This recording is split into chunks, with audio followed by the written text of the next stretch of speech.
Hey, it's Katherine from Brandequip Designs, and today we're going to talk a little bit about how to purchase a domain name for your business. And what we're going to be covering for this is what the difference is between the .co, .com, and .orgs, and the .uk's, .us's, .au's, and all that stuff, what the heck that all is. And then also a couple of just general best practices for maintaining security and access to your account.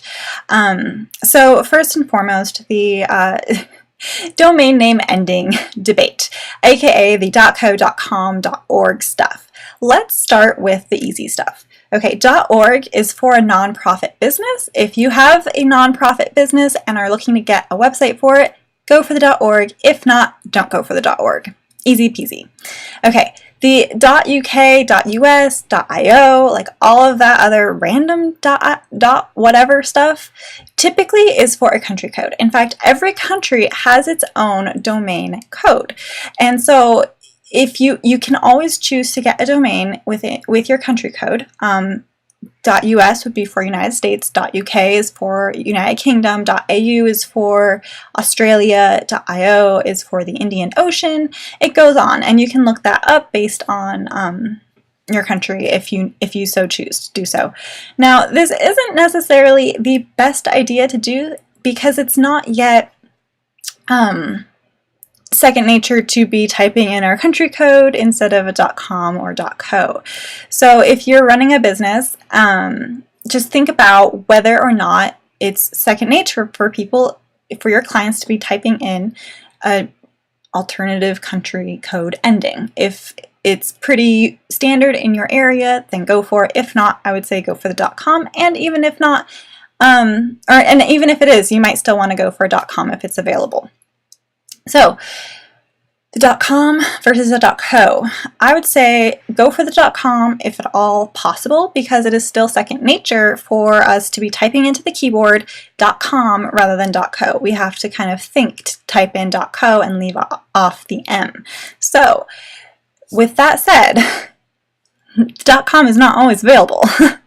If that's the case, if you're running into a scenario where the domain name that you want is taken as a .com, first go to that .com and see what is there. If there is a business there, if there's a website on that .com that has a website up and is in the same or similar industry to you and is offering similar services and products to you, don't go for the .co or anything like that. You're going to want to figure out a way to differentiate your website domain name more in order to keep people from accidentally ending up on their site.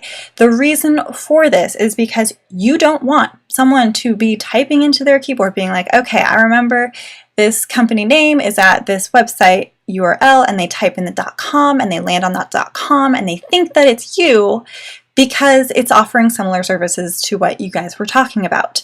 That's not a good thing. That's basically giving your leads away to some completely random business. So in that scenario, you're going to want to be changing up the company name a little bit. You can add on a prefix or something like that, such as thecompany.name.com or mycompany.name.com, or add on a suffix or something. Yeah, I got that right. Oh my god, is that the right grammar term for it? But yes, it is. So you can test this out, and I would actually recommend checking out bustedname.com, where it will help add on different endings and prefixes for your domain name if you want to play with that a little bit. Another option is to just go for the .co. So go for the .co if there isn't really anything at the .com site, or if the business is clearly not going to be confused with your business. You can totally go for a .co in that scenario and not really need to worry about accidentally giving away all your leads. So that's really what it comes down to, I'd say, is I go for the .com over the .co because it is still more user-friendly, so to speak, to use the .com, because that is what is second nature to most of us these days. Now, it is becoming more less and less of a more popular thing, but you still don't want to be worried about accidentally handing off your leads by having a domain name that is too close to someone else's. So next on the list is talking about not purchasing your domain name from the same company that you purchased your website hosting from. Now, when you purchase website hosting, a lot of times you'll be offered a domain name for free for the first year. And I recommend not going for that option because I really like to keep the two separated. This is best for security standard, safety practices, prevention. If one company site was to, be compromised and information leaked or something, you still have maintained control, like they don't necessarily have the information of the other thing. So your domain name typically points to your website. So if they get control of your domain name, they don't get control of your website and vice versa. So it's really just best practice to keep the two separated. And then there is also another thing I wanted to mention on this front, and I'm thinking really quick. I'm actually going to look this up. Bear with me.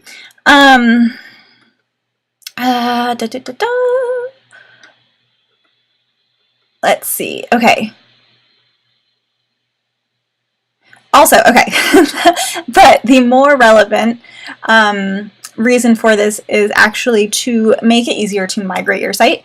So if your website is purchased on a certain hosting company and your domain name is purchased from a different domain server company, then it's really easy to switch your website host or your domain server host if you need to. And the reason why this is good to do is because what is the best today may not be the best tomorrow.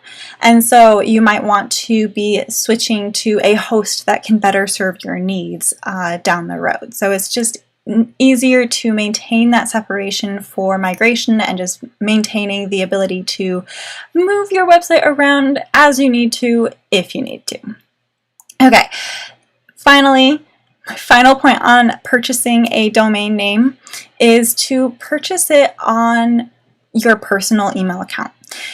The reason why is that I don't recommend having your business email on your domain name account, because if something happens to your domain name, like you forgot to renew and someone bought it out from underneath you and you no longer own that domain name, which means you no longer own the email addresses at that domain name, you can't contact your domain name host about how to fix this problem. You basically have to start a new account, and it's a headache and a half. And so maintaining that separation of not having your domain name email of any sort on the host that your domain name is purchased through will help you be able to maintain communication with your domain name company, host company, or whatever. I'm like not having the right words for that right now, but I think you get the point, is to make sure that you have a separate email address for the account under which your domain name is purchased, so that you can maintain communication and, like, if anything happens, figure it out a little bit easier.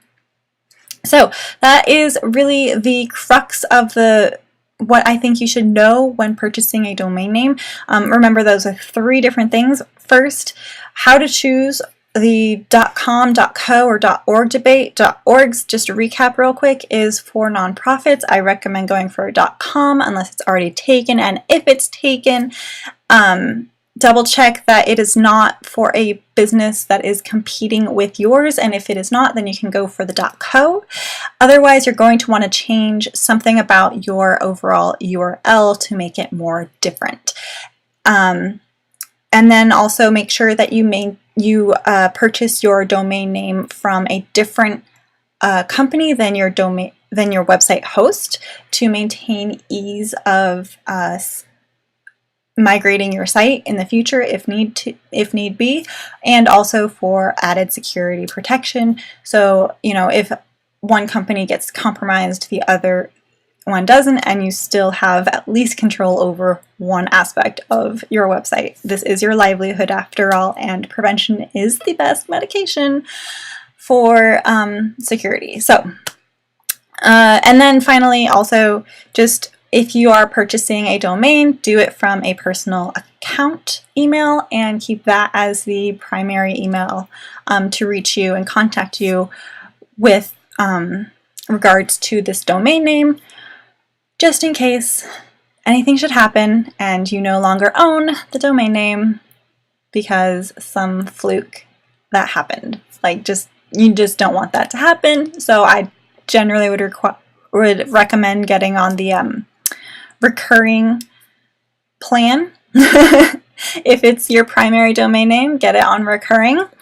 And also, just real quick, before I sign off, I would recommend getting privacy for your domain name. You don't really need the extra stuff, but privacy is really good because all of the information that you provide for the domain name company will be posted on whois.com unless you purchase privacy. And anyone who goes to whois.com and researches your domain name can find out about you and your address and your phone number and your email address and all sorts of fun things unless you purchase privacy. So purchase the privacy. Okay, that is really all I'm going to say on the matter. And I will leave you with that. Hope this was helpful. Ask me if you've got questions, and I will talk to you all later. Bye. Ah, where is my mouse?